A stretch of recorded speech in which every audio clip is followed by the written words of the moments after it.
E da série Respondendo Perguntas veio a seguinte: qual é a diferença da adequação da Lei Geral de Proteção de Dados para a web e para o negócio físico? Então, estou imaginando que para a web é para um e-commerce ou um negócio que está 100% virtualizado ou em sistema. Na verdade, o que a Lei Geral de Proteção de Dados diz lá no artigo 1º? Esta lei dispõe sobre o tratamento de dados pessoais, inclusive nos meios digitais. Isso significa que, por padrão, a Lei Geral de Proteção de Dados protege os dados em papéis.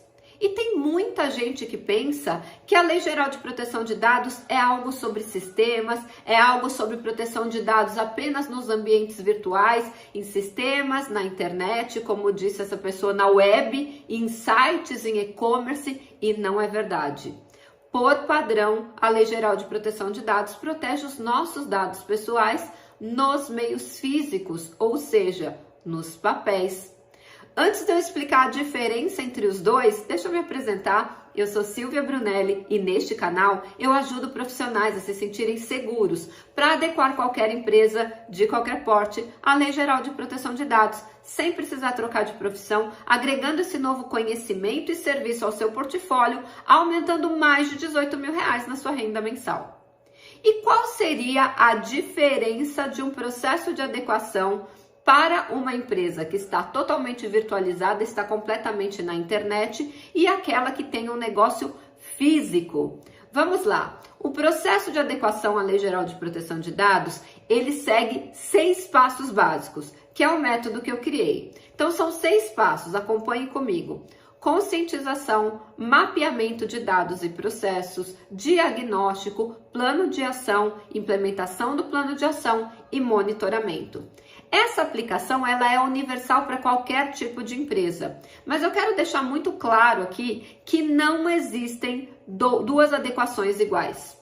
Duas empresas do mesmo ramo de atuação, seja ele web ou local, do mesmo ramo de atuação, com o mesmo número de faturamento, com o mesmo número de clientes, com o mesmo número de empregados, absolutamente tudo igual, terá duas adequações completamente diferentes.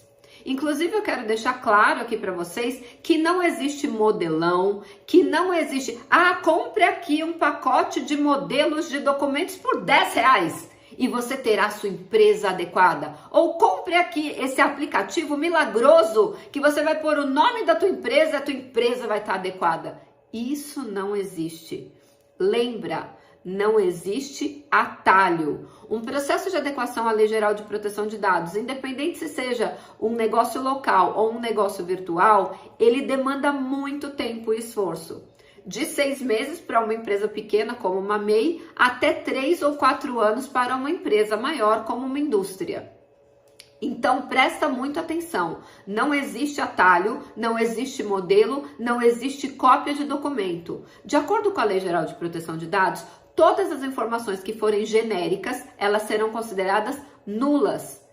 Ora, se você pega um documento que é um modelão, se você pega um sistema que vai sair toda, tipo uma linha de produção, você enfia o nome do CNPJ aqui, do outro lado sai tudo igual, isso é genérico. E se for genérico, é nulo. Então, cuidado. Aí vem aquela musiquinha, o golpe tá aí. Cai quem quer, o golpe tá aí, cai quem quer. Não existe nada disso. Lembra, se nessa aula, né, nesse vídeo, você aprender só isso, toda a informação genérica em relação à Lei Geral de Proteção de Dados será considerada nula. Se você aprender isso, você já vai estar sabendo mais do que a maioria das empresas que colocam aqueles banners de consentimento que são absolutamente nulos de acordo com a Lei Geral de Proteção de Dados, e as empresas acham que estão abafando. Não, eu estou adequado, tem um banner de consentimento. Então, além de você não estar adequado, você está mostrando para todo mundo que você não sabe o que é um processo de adequação à Lei Geral de Proteção de Dados.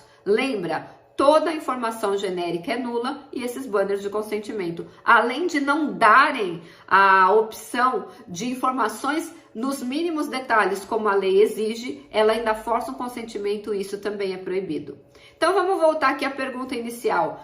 Silvia, qual é a diferença entre a adequação de um negócio físico e de um negócio virtualizado ou digitalizado ou na web?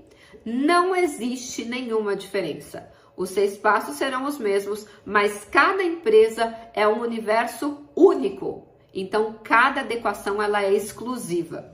Agora, nós temos na fase de mapeamento de dados. O que é a fase de mapeamento de dados?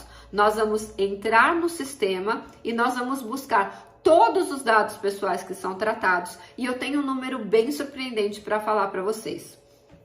Dentro da web, nós temos uma informação de que 80% dos dados pessoais que transitam na web não estão estruturados. O que é isso, Silvia? Não estão organizados logicamente, não estão organizados em planilhas ou em sistemas, estão soltos por aí. E isso é muito complicado de mapear. Então, quando você vai fazer o mapeamento de dados, é a busca de dados pessoais e não só os dados dos clientes, também os dados dos seus prestadores de serviço e dos seus dados pessoais, tá? Dos prestadores de serviço e também dos seus empregados no sistema. Depois que você faz essa busca, você tem que classificar. Esse dado, ele é comum ou geral, ele é sensível. E o que é dado sensível, Silvia? O dado sensível, a definição de dado sensível, está lá no artigo 5º, inciso 2 da Lei Geral de Proteção de Dados, que diz assim, ó, dado pessoal sensível é dado pessoal de origem racial ou étnica, convicção religiosa, opinião política, filiação a sindicato ou a organização, de caráter religioso, filosófico ou político, dado referente à saúde ou à vida sexual, dado genético ou biométrico quando relacionado a uma pessoa natural. Qualquer um desses tipos de dados são considerados sensíveis. O que não está nessa lista não é considerado sensível. Muito bem, você tem que classificar o dado comum ou geral, sensível, criança e adolescente ou se há algum tipo de transferência internacional desse dado. Então, essa parte, quando você está lidando com a web, você vai ter dificuldade de localizar os dados não estruturados, que estão todos espalhados. Os estruturados, que estão organizadinhos em planilhas, em sistemas, é mais fácil. Localizou, mapeou esses dados, classifica. E qual é a diferença para o negócio físico, Silvia? O mapeamento é no dedo. Porque no negócio físico, esses dados pessoais estão em fichas, em livros, catalogados, estão em envelopes, em contratos, e tudo isso é papel. E aí vai demandar um esforço enorme para você, analisando papel por papel, pegando esses dados, analisando, classificando, para depois encontrar a finalidade e, por último, a hipótese de tratamento. Então, a única diferença é que dá mais trabalho fazer um mapeamento quando o negócio é físico, porque você vai ter que pegar papel por papel, encontrar os dados pessoais, mapear e depois classificar. Nos sistemas um pouco mais fácil, porque você dá um comando, o que tiver estruturado já vem, o que não tiver estruturado, você também vai ter que garimpar ou minerar. Fez sentido esse conteúdo para você? Então, antes de ir embora, deixa o seu like e compartilha com alguém que precisa ter essa informação. E a gente se vê amanhã no próximo vídeo.